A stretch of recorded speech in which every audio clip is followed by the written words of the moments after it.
लिखा हुआ है, किसकी कहां से होनी है। आज रुक्मिणी ने सुना कि मेरे पिताजी ने जो संत से पूछा है मेरी शादी कृष्ण से होगी, और कृष्ण कोई साधारण नहीं है, साक्षात भगवान है। तो रुक्मिणी ने बिना सकल सूरत देखे, आज शादी विवाह कैसे होते हैं, जब तक सकल सूरत न दिखे, जब तक फाइनल नहीं है। और जिसने ज्यादा सकल सूरत देखी वही परेशान है, और कोई विश्वास कर ले तो नहीं है। तो रुक्मिणी ने सकल नहीं देखी थी, केवल नाम सुना था, नाम कृष्ण। धीरे धीरे धीरे बड़ी भई तो कृष्ण की अपने माला जपने लगे। आज इतनी बड़ी हो गई कि महाराज भीष्म ने शादी का प्रोग्राम रख दिया, अपने बड़े बेटे को बुलाया जिसका नाम है रुक्मी, और रुक्मी से ये शब्द कहा, बेटा तुम्हारी बहन जवान हो गई है। ध्यान करना भाई, घर में संशोधन होता है। जब बेटा बराबरी का हो गया तो कर्तव्य है पिता का कि भाई परामर्श करे।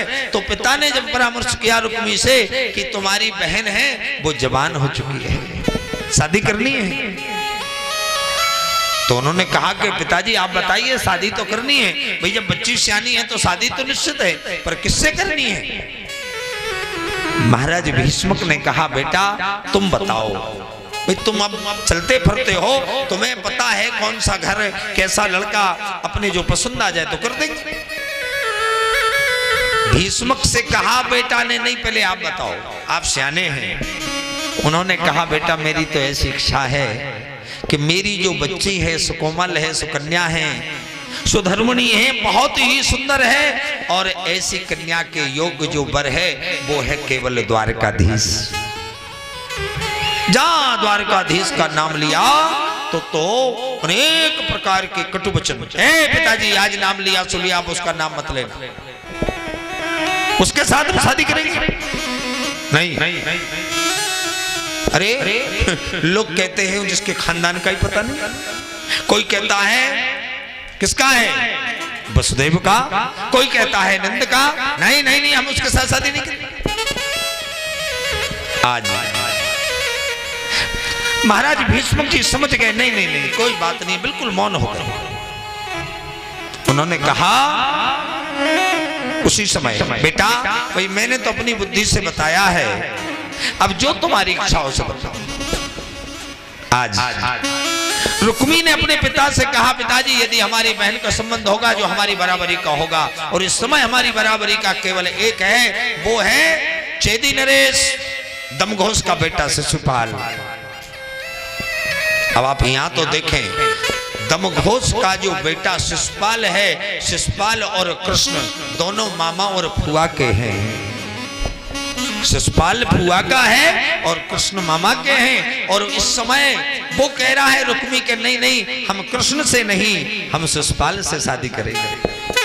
ठीक है भैया। आज शिशुपाल की बात आई तो महाराज भीष्मक मौन हो गए, और शिशुपाल की तैयारियां रुक्मी ने कर दी, निमंत्रण लिख दिया और शादी निश्चित कर दी। बोलिए भक्तवत्सल भगवान की।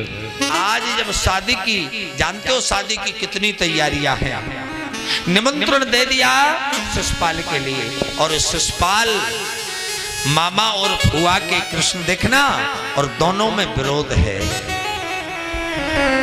अब विरोध क्या है ये सुनिए। वैसे आप लोगों ने आजकल सिस्टम टीवी का चल गया है, टीवी में बहुत सारे सीरियल आते हैं, पर ध्यान दिला रहे हैं जो शिशुपाल का जन्म है वो बड़ा अजीब जन्म है। शिशुपाल ने जब जन्म लिया तो कैसा था शिशुपाल, बच्चा में पैदा हुआ पर जिसके 3 नेत्र थे, 4 भुजाएं थी शिशुपाल की। माता तो घबरा गई, ऐसो बेटा हमने आज तक देखो ही नहीं। उस समय एक आकाशवाणी हुई, और आकाशवाणी में यह कहा गया कि ये जो बालक तुम्हारे यहाँ जन्मा है, जिसकी गोदी में जाएगा, जाकी 2 भुजाएं और 1 नेत्र गायब हो जाए तो समझ लेना उसी के हाथ से जाकी मृत्यु होगी। और आज एक दिन कृष्ण जब गए और कृष्ण ने गोदी में लिया तो बाकी दो भुजाएं और एक नेत्र गायब हो गया। उसी समय भुआ रोवे लगी और जब भुआ रोवे लगी तो भुआ से पूछा कृष्ण ने, क्यों रो रही हो भुआ?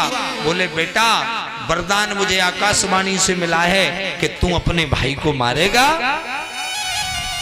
भगवान बोले को मेरे ही हाथ से लिखी हुई है तो मुझे मारने पर है। तो आज भगवान ने उनके लिए क्या किया? 100 अपराध क्षमा कर दिए मां के सामने। ये कह दिया भुआ तुम्हारे कहने से मैं इस बच्चे को 100 गलतियां क्षमा कर दूंगा और जिस दिन 100 से ऊपर बढ़ेगी वही दिन मुझे मारना पड़ेगा। आज वो शिशुपाल बारात लेकर के और कुंडलपुर के लिए प्रस्थान करता है और आज हमारे रुक्मणी जवान है, समझदार है और उसके कानों में खबर लगी कि मेरी शादी, मेरा संबंध मेरे भाई ने और ऐसे व्यक्ति के साथ किया है कि जिसके साथ मैं कभी जीवन में नहीं जा सकती। रुक्मणी तैयार अंदर में चलिए क्या बुलाओ फिर जाए मंदिर में।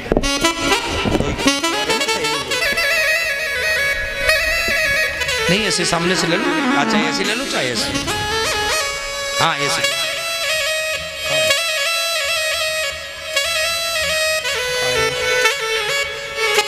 हाँ भैया ये 500 रुपया पूरन सिंह कुशवाया। अब उनकी भाई पूरन सिंह और भी हुई हैं सो जो टंकी वाले हैं, उन्होंने 500 रुपया दिए हैं महिला सम्मति के लिए, उनके लिए धन्यवाद। दूसरी सूचना जो आपके सामने जो कैमरा लगा हुआ है ना, ये कैमरा वाले YouTube वाले हैं जो हमारे मोबाइल पर आपकी जो पूरी कथा का प्रसारण होगा। तो ये हैं पवन कुमार नाम है इनका, पवन कुमार लोधी। और कौन गांव है? अच्छा बमनार के रहने वाले हैं। आज आपके बीच में ये प्रोग्राम लेने के लिए आए हैं। सब लोग बड़ी होशियारी से जब कीर्तन को नंबर आए तो ताली बजाइए, जो सबका जामिन थोड़ा बहुत आ जाए। कभी देखने में आए तो लगे कि भाई हम कथा सुनने गए थे। हैं? बोले वृंदावन बिहारी लाल की। आज रुक्मणी को पता लग गया कि मेरी शादी मेरे भाई ने निश्चित कर दी। अब ये ध्यान करना है कि एक सियानी बच्ची, समझदार बच्ची, समझिए, और ये पता लग रहा है कि उसकी बगैर मर्जी की शादी हो रही है, तो बच्ची ने मन में संकल्प किया नहीं नहीं मैं ऐसी शादी नहीं करूंगी। नहीं कितने नहीं नहीं सकी लाओ ऐसे बुला के बैठा, एक और 2 कुर्सी और मंगा देना।